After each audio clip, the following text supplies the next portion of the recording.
et les mouvements de libération à Alger.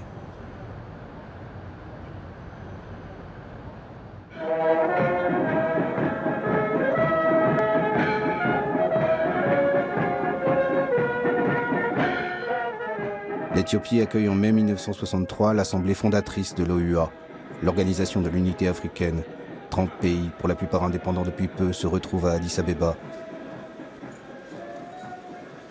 L'empereur Haïlé Sélassié, qui dirige un pays d'une extrême pauvreté, reçoit les chefs d'État avec une profusion de luxe.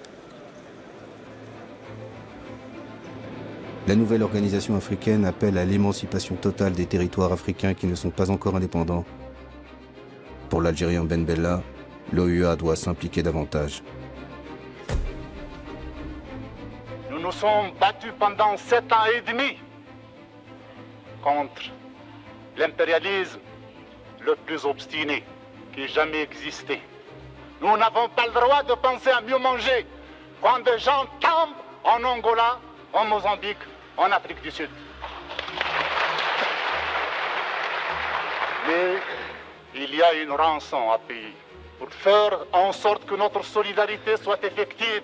Eh bien, acceptons tous de mourir un peu, ou tout à fait, pour que l'unité africaine ne soit pas un mot creux.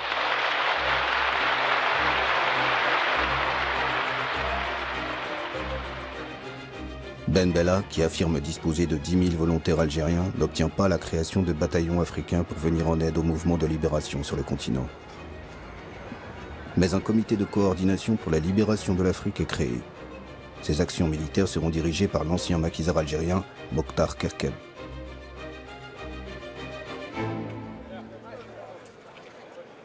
Ben Bella se voit en Castro-africain. Il revêt une tenue militaire pour des actes symboliques, comme la destruction d'un bidonville.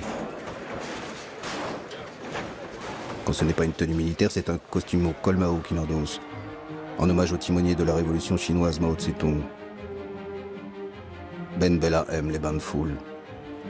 Il multiplie les meetings et décrète l'autogestion par les ouvriers des propriétés abandonnées par les colons.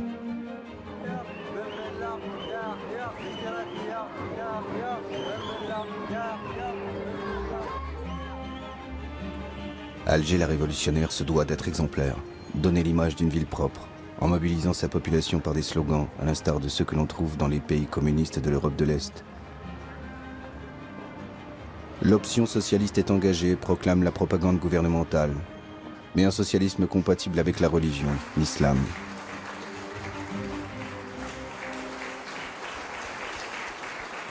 J'ai eu déjà l'occasion de le dire à certains amis communistes qui sont ici. Je voudrais parler très franchement.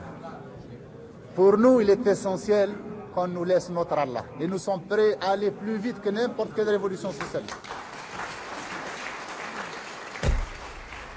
Ben Bella interdit le Parti communiste algérien au nom de la nécessité de construire un régime de parti unique, le FLN.